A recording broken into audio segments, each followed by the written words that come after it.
오늘 우리에게 허락하신 말씀은 얼마나 아름다운가라는 제목으로 은혜를 나눕니다. 18 나이에 사랑하는 가족과 풍족한 생활, 보장난 미래를 내려놓고 아프리카 우간다로 날아간 사랑의 메신저 KT 데이비스, 그녀의 삶을 닮은 엄마라고 불러도 돼요? 라고 하는 책을 소개합니다. KT 데이비스는 삶으로 복음을 살아낸 소년입니다. 그녀는 12살 때부터 성경을 배우며 어떻게 사는 것이 하나님의 은혜에 보답하는 길인가 기도하였습니다. 고등학교 마지막 학기 방학 때 봉사활동을 하기로 결심했습니다. 고아를 돌보는 일에 관심이 많았던 KT 데이비스는 아프리카 우간다의 고아원에서 보모를 구한다는 광고를 보았습니다. 그래서 우간다로 가겠다고 말했더니 부모님께 말씀드렸더니 부모님이 난리가 났습니다. 고등학교를 졸업하고 대학에 가서 평탄하게 행복한 삶을 살 줄 알았는데 난데없이 홀로 아프리카로 가겠다고 하니 엄청난 충격이었습니다. 그러나 KT가 계속 졸라대자 3개월만 하는 조건으로 어머니가 따라 나서게 되었습니다. KT 데이비스가 그렇게 시작한 봉사는 7년째 우간다에서 계속되었습니다. 그녀는 14명의 아이를 딸로 입양하여 키우는 동시에 아마지마라고 하는 비영리 단체, NGO 단체를 세워서 빈민과 아이들과 병자들을 돌보게 되었습니다. 그리고 그들에게 그리스도의 복음을 전하였습니다. 삶보다 강한 메시지는 없습니다. 생활, 삶, 우리의 행위, 이런 것보다 더 강력한 메시지가 뭐가 있겠습니까? 하나님을 사랑하는 마음으로 우간다로 떠난 KT의 선택과 그녀의 결단은 미국 사회 내에 선한 반향을 일으켰습니다. 책 제목은 5살 낸 고아가 KT의 품에 안겨서 엄마라고 불러도 돼요? 이렇게 물은 것에서 시작하였습니다. KT가 미국에 있었으면 좋은 집에 살고 아버지가 사준 스포츠카를 즐기며 친구들과 행복하게 살았을 것입니다. 그러나 KT는 거친 환경 속에서 아이들을 먹이고 아이들을 씻기며 아이들을 가르치는 일로 눈코 뜰 새 없이 바쁘게 지내면서도 미국에 살던 때보다 훨씬 더 즐겁다고 고백하였습니다. 그래서 KT는 지인들과 후원회를 조직하였던 것입니다. 그리하여 굶주린 자를 먹이고 헐벗은 자를 입히고 병든 자를 치료하고 가난하여 학교를 못 가는 아이들을 학교에 보내는 일들을 하게 됩니다. KT 데이비스 한 소녀의 헌신이 우간다 국민들에게 큰 소망과 도움이 되었습니다. 그리고 후원자들에게는 사랑을 실천하는 아름다운 현장이 되었던 것입니다. KT가 우간다에서 고아들을 돌보기로 마음먹게 하신 분도 하나님이시며 어려움을 헤치고 오늘에 이르게 하신 것도 하나님이십니다. 힘이 들어 울면서 밤을 지새우기도 했지만 기도로 이겨내고 아침에 만나는 고아들의 밝은 얼굴과 엄마 사랑해 라는 그 말에 모든 것을 잊어버리고 기쁘게 일하였습니다. 그녀의 모습이야말로 아름다운 자의 모습이 아니겠습니까? 로마서에 기록된 로마 황제 치하 당시에 예수님을 공개적으로 고백하는 것은 치명적인 타격을 가져오는 일이었습니다. 특히 그리스도인들에 대한 대대적인 핍박이 감행될 때 그리스도교 신앙을 고백하면 다 죽였습니다. 그리고 그리스도의 신앙을 고백하지 않으면 다 풀어 죽었습니다. 바울은 예수님을 믿고 고백하는 그리스도인들은 결코 부끄러움을 당하지 않을 것이다, 이렇게 강조하였습니다. 바울은 핍박받았지만 믿음을 배신하지 않기를 권면하였던 것입니다. 15절에 말씀합니다. 보내심을 받지 아니하였으면 어찌 전파하리요? 기록된 바 아름답도다. 좋은 소식을 전하는 자들의 발이여 함과 같으니라. 여기에 아름답도다, 이 말씀은 얼마나 아름다운가라는 의미입니다. 확실한 믿음이 참 아름다운 자들이다 라고 강조하는 것이지요. 그렇다면 바울이 말하는 아름답도다, 얼마나 아름다운가, 누구를 의미하는 것일까요? 첫째, 주를 믿는 자들을 의미하는 것입니다. 주를 믿는 자들이 아름답다고 말하는 것입니다. 유니온 시학교에는 본회포방이라는 곳이 있습니다. 본회포 기념방, 기념관이라고도 해도 되겠죠. 1943년 4월 디트리트 본회포는 히틀러 암살 계획에 연루된 것이 드러나 체포되게 됩니다. 그리고 2년 후 1945년 4월 9일 39살의 나이로 교수형에 처하게 됩니다. 묘비에는 그의 유언대로 새겨져 있습니다. 여기 그리스도의 제자 디트리트 본회포 잠들다. 본회포는 평생 예수 그리스도의 제자로 살기 원했습니다. 예수님께서 보여주신 것을 그대로 실천하는 제자로 살기를 소원하였던 것입니다. 본회포가 히틀러 암살 계획에 가담하면서 그는 이런 결심을 했습니다. 많은 사람을 살리기 위해서 한 사람이 죽어야 한다면 내가 그 일을 하겠다. 그리고 내가 선택한 일에 대한 판단은 하나님께 맡기겠다. 본회파가 지은 시가 한 편 있습니다. 선한 능력으로라고 하는 시인데 그 시에 보면 우리 앞에 무슨 일이 일어나든지 인내로 견디며 두려움 없이 맞이할 것이다. 이런 표현의 구절이 나옵니다. 히틀러의 광기, 히틀러가 미쳐 날뛰는 그것을 바로잡기 위하여 본회포가 등장하였던 것입니다. 이렇듯이 우리 아름다운 성도들도 자신이 믿는 것을 확실히 고백하는 아름다운 그리스도인이 되어야 할 것입니다. 잠에서 깨어나 이 시대 속에서 일하시는 하나님의 부르심, 그 부르심에 아멘, 제가 여기 있습니다 라고 응답해야 할 것입니다.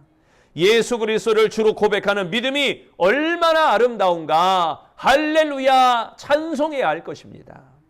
11절에 말씀합니다. 성경에 이르되 누구든지 그를 믿는 자는 부끄러움을 당하지 아니하리니.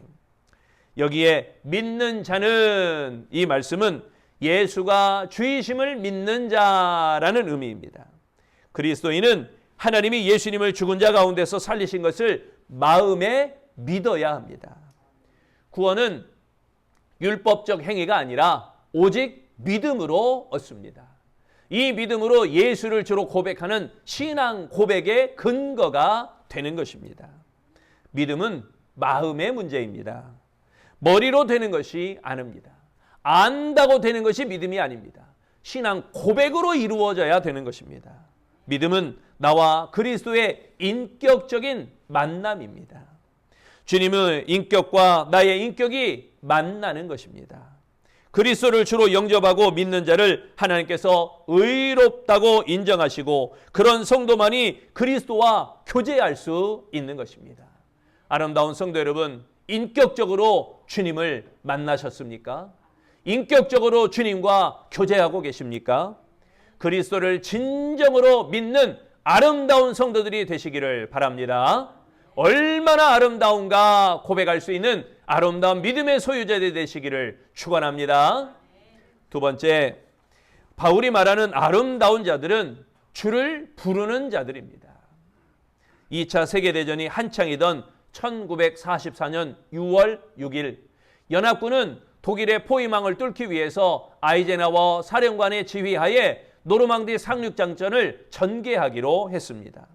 프랑스 북서쪽에 자리 잡은 노르망디 해안은 험한 절벽이었으며 상륙작전 전날 밤은 폭우와 안개로 작전을 수행하기 어려운 그런 험악한 상황이었습니다. 이런 상황에 미국의 루즈벨트 대통령, 영국의 처칠 수상, 아이젠하워 사령관, 연합군 지도자들은 작전 성공을 위하여 하나님께 기도하기로 합의했습니다. 특히 프랭클린 루즈벨트 대통령은 소아마비로 다리가 불편해도 집무실에서 17시간이나 꼼짝하지 않고 주의 이름을 부르며 기도했다고 합니다. 기도를 들으신 하나님의 도우심으로 상륙작전은 성공하게 되었습니다.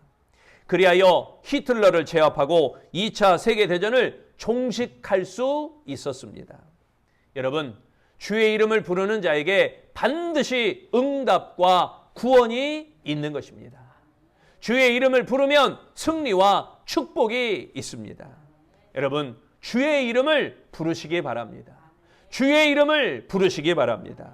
어떠한 위협이 있어도 주의 이름을 부르면 하나님께서 구원의 길을 열어주시는 줄로 믿습니다. 아름다운 기도의 사람이 되시기를 바랍니다. 기도하면서 주님을 부르는 겁니다. 예수 그리스도를 부르는 믿음이 얼마나 아름다운가. 할렐루야. 13절에 말씀합니다. 누구든지 주의 이름을 부르는 자는 구원을 받으리라. 여기에 부르는 자, 이 말씀은 주의 이름을 공적으로 고백하다라는 의미입니다. 단순히 목소리를 바라는 정도가 아니라 마음을 다하여, 온 마음을 다하여 호소하는 모습을 가리키는 것입니다. 예수님께 대한 신앙을 공개적으로 고백하며 그분을 대상으로 예배하는 아름다운 신앙의 태도입니다. 그냥 주여 주여 그냥 부르는 이름이 아니라 그 믿음에 구별된 표현, 예수님께서 주이심을 믿고 공적으로 부르기에 하나님의 구원하심이 보장되어 있다는 것입니다. 서두에도 말씀드린 것처럼 로마 통제 시대 아래, 로마 통제 시대 주의 이름을 부르는 것만으로 잡혀다가 죽임을 당하는 시대입니다. 이 시기에 주의 이름을 부르는 것, 나의 신앙을 고백하는 것, 이건 목숨을 내어 걸고 하는 행위입니다. 여러분, 우리도 이런 신앙 고백이 있어야 됩니다. 우리도 목숨 걸고 주를 지킬 수 있는, 목숨 걸고 예배할 수 있는, 목숨 걸고 아멘 주 예수여 오시옵소서 마라나타 신앙을 고백할 수 있는 주의 이름을 부르는 자가 되시기를 바랍니다. 무조건 주의 이름을 부르는 자가 구원 얻는 것이 아닙니다. 주의 이름을 합당하게 부르는 자가 구원을 얻습니다. 성령의 도우심으로 주의 이름을 부를 때 구원을 받는 것입니다. 예수 안 믿는 사람도 예수 이름은 알아요. 예수 안 믿는 불신자들도 예수 이름은 알아요. 그들도 하나님을 압니다. 그러나 믿지는 않습니다. 여러분, 믿음으로 고백하는 이름이 더욱 귀하고 귀한 줄로 믿습니다. 그리스도께서 주되심을 믿고 불신앙을 회개하시기를 바랍니다. 그분만이 능히 나를 죄에서 건져주심을 믿고 깨닫고 주의 이름을 부를 때 온전한 구원의 역사가 임하는 것입니다. 그러므로 간절한 믿음으로 주의 이름을 불러야 됩니다. 주의 이름을 부르며 온전한 구원을 얻는 아름다운 성도들 되시기를 바랍니다. 얼마나 아름다운가. 여러분, 주의 이름을 부르는 아름다운 믿음의 소유자가 되시기를 축원합니다.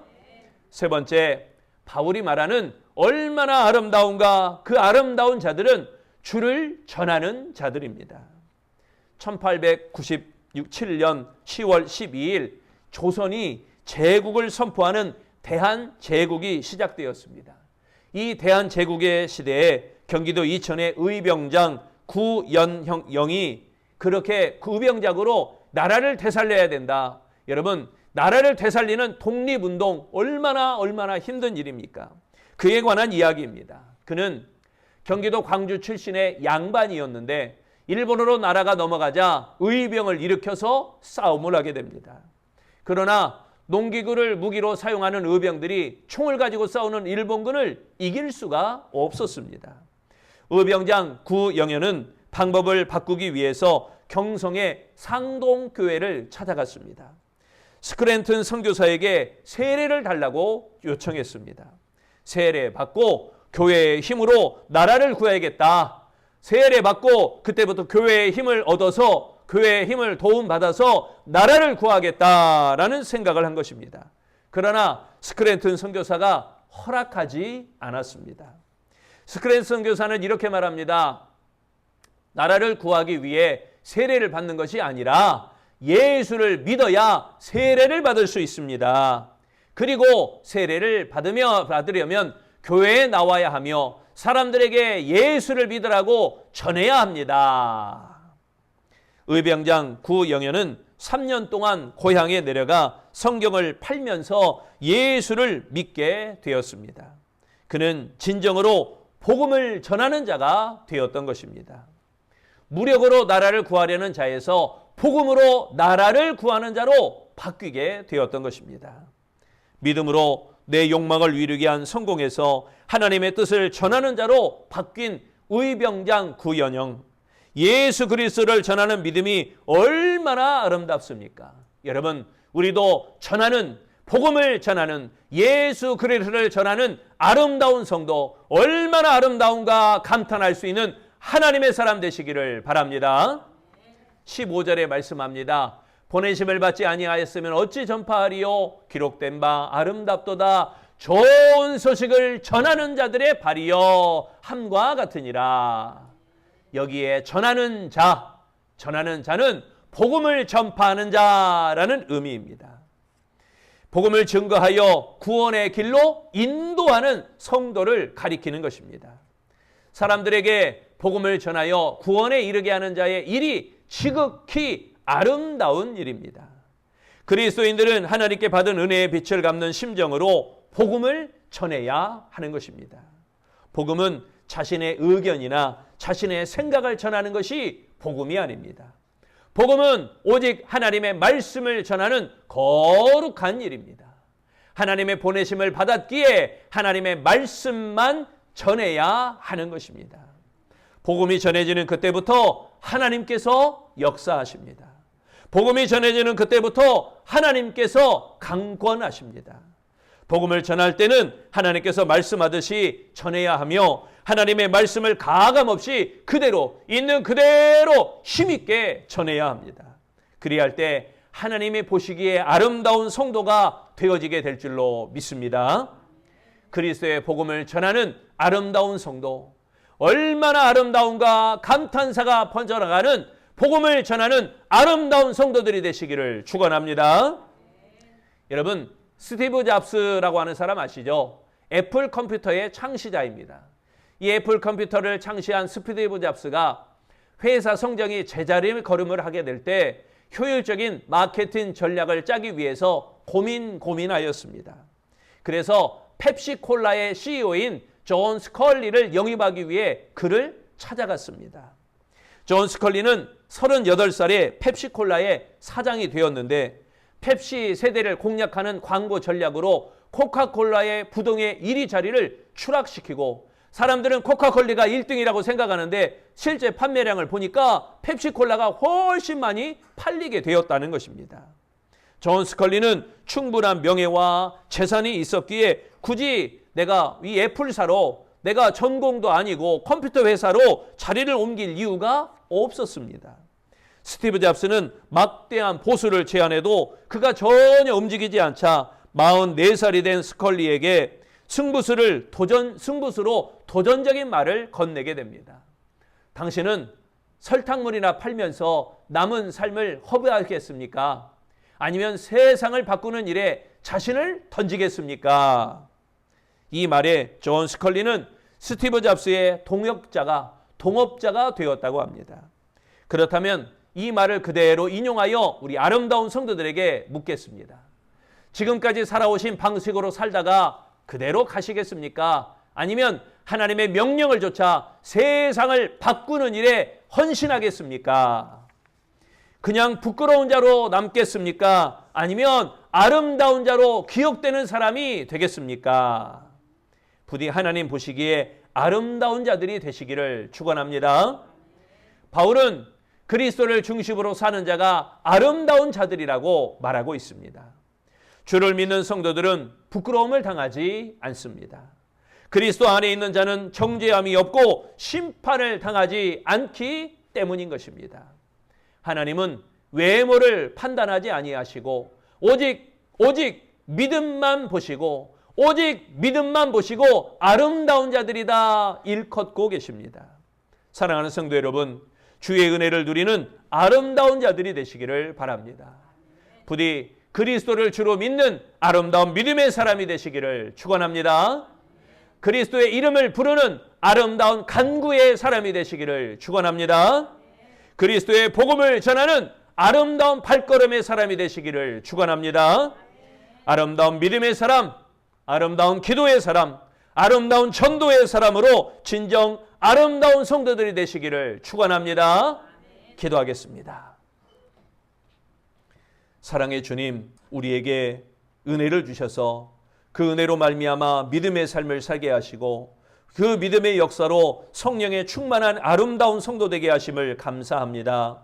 이제로는 그 은혜를 충만히 누리는 자들이 되어서 그리스도를 주로 믿는 아름다운 믿음의 사람 되게 하시고 그리스도의 이름을 간절히 구하고 찾고 부르며 하나님의 간구하는 사람이 되게 하시며 그리스도의 복음을 전할 때 때를 얻든지 못 얻든지 전하는 아름다운 발걸음이 사람이 되게 하여 주옵소서. 내가 믿은 예수, 내가 고백한 예수, 내가 간직한 예수, 내가 사랑하는 예수를 이제는 전하고 증거하고 베풀고 나누기를 원합니다. 아버지 하나님, 우리의 마음도 나누며 우리의 물질도 나누고 우리의 믿음까지도 넉넉히 나눌 수 있는 아름다운 믿음의 사람들, 우리 아름다운 성도들이 되게 하여 주시옵소서. 풍성함으로 하나님 허락해 주시고 넉넉함으로 갚아주시며 윤택함으로 축복하여 주시옵소서. 우리를 온전한 믿음의 반석에 세워줘 아름답다 칭찬하시는 예수님 이름으로 기도합니다.